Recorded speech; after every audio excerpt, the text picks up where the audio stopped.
The Indian industry is still in shock following the death of Sona Comstar chairman Sanjay Kapur at the age of 53.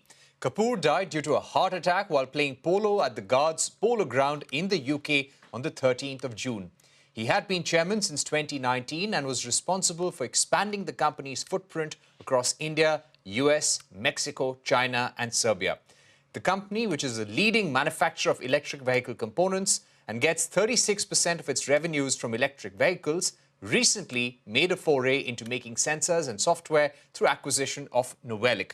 Just weeks before his death, Sona Comstar had also acquired the railway business from Escorts Kubota.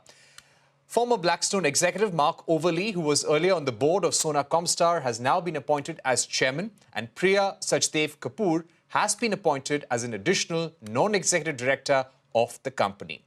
What next now for Sona Comstar? The legacy that Sanjay Kapur leaves behind and the company's path to future growth. To discuss all of this, we're now joined by Vivek Vikram Singh, Managing Director of Sona Comstar. Vivek, thank you very much for joining us during this very, very tragic period. It's still not sinking in, even with us. You've said it in multiple occasions over the last few weeks that he was your best friend. And I know it is a very difficult time for you, Vivek. Could you give us a sense of what perhaps was his last conversation with you when it came to taking the company forward? Yeah, I mean, that's still in works. He's always very pro. He was always very pro technology. So that was our last conversation. I used him as a sounding board. It was actually I was on holiday in Japan, and he was telling me which all restaurants I should go to, he knew what my kids like to eat. So he was saying, you should take them here, you should do this relationship. Work-wise, like I said, his view was always plan for the next 25 years.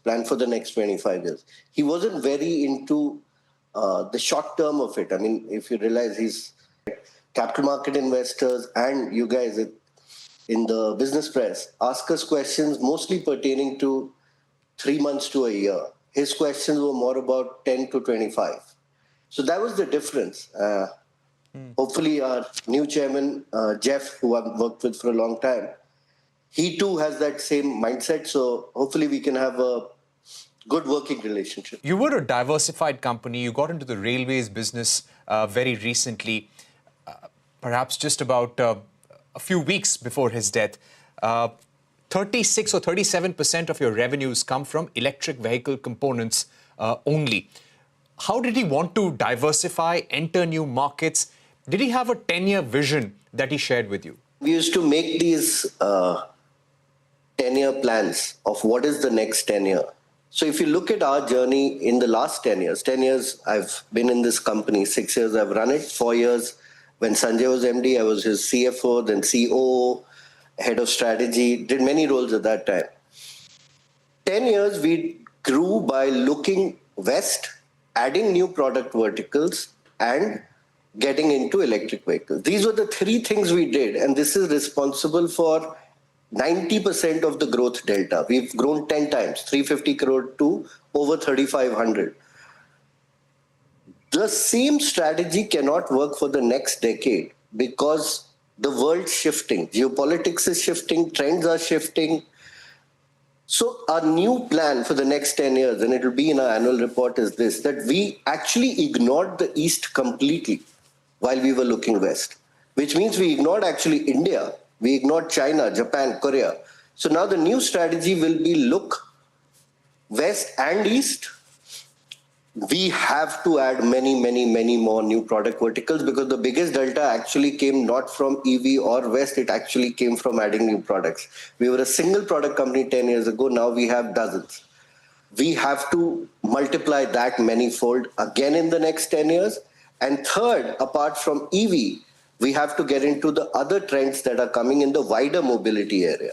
So whether it be eVTOLs, humanoids, AV, autonomous vehicle, software, the increasing software content. So that in a nutshell is what we wrote down for our next 10 years. And It's just sad that he won't be able to read it, but it will be in our annual report this year. Right.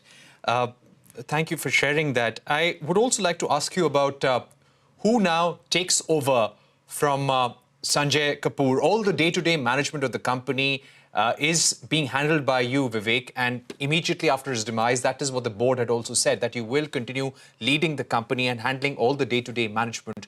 But as the role of chairman, Mark Overly now takes over. Compared to the kind of role Sanjay played, and Sanjay was very active in terms of industry bodies, representing Sona Comstar before the government, before the industry. What role will Mark Overly play now? Jeff's role as a chairman of the board. So the chairman of the board has responsibilities, as you well know. But when it's a non-executive role in a 9-member board, it is limited to guiding the board towards better decisions. Their biggest job is to basically ensure management team continuity, whether we are doing succession planning, risk management, have oversight. That oversight role, I think Jeff is more than qualified to do. He's been on a board long enough to know all the ins and outs. That bit, I am not even concerned in iota. Running of the day-to-day, I'm not concerned in iota. Yes, I will have to take on some of his industry representation and government things that I may not be able to be as good as him because I'm not that personality. I'm not that extroverted. I'm not that outgoing. But there is no alternative. Speaking about the role of Priya Sachdev Kapoor, she has been appointed as an additional director in the company. Could you tell us what will be her role in terms of day-to-day operations, in terms of contribution to the board and the company? So, as you know, she's been appointed as a non-executive additional director. So, non-executive director, like all the other 7 now, we have 7 other directors apart from the 2 executive directors. It's similar. They are there to provide oversight. They are there to look at whether the company is on its right path. See, management has a lot of control on how things are done.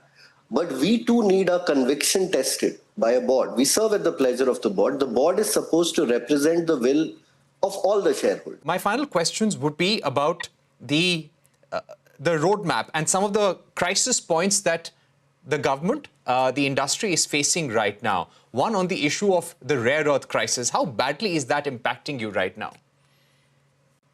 So look, the rare earth crisis is real. It's present. It's been there since 8th April. 8th April is when the export controls came into effect. And till China actually releases this crisis, I don't know what the resolution is in the short term. In the medium term, government is planning certain measures. We are trying our best to support and advise the government in their initiative to do that. There is about 7 to 8% of our revenue that comes from traction motors. Portion of that will be impacted directly. Now, what will be the indirect impact, Parikshit, is the hardest to understand because let's say we supply a part which has no rare earth magnets to a company in India, to a passenger vehicle car maker in India. And that company needs a magnet for some other part because of which there is a production loss. That could be an indirect impact, but there is no way for us to estimate that impact as of today. As we roll forward, we see it. But Parikshit, again, I mean, in our industry, you've covered us long enough as an industry to know that every 6 months there is a new crisis. So no production cuts? Are you looking at production cuts as a result of this crisis? For our traction motor business, of course, there are production cuts. But for other things, the indirect bit, like I said, we have zero estimates right now. All right. Thank you so much for joining us, Vivek. Appreciate the fact that you took time out to explain the strategy of the company going forward, how the management structure has changed, what the role of every individual is going to be. This was a very helpful conversation. Many thanks for being with us. Thank you, Parikshit.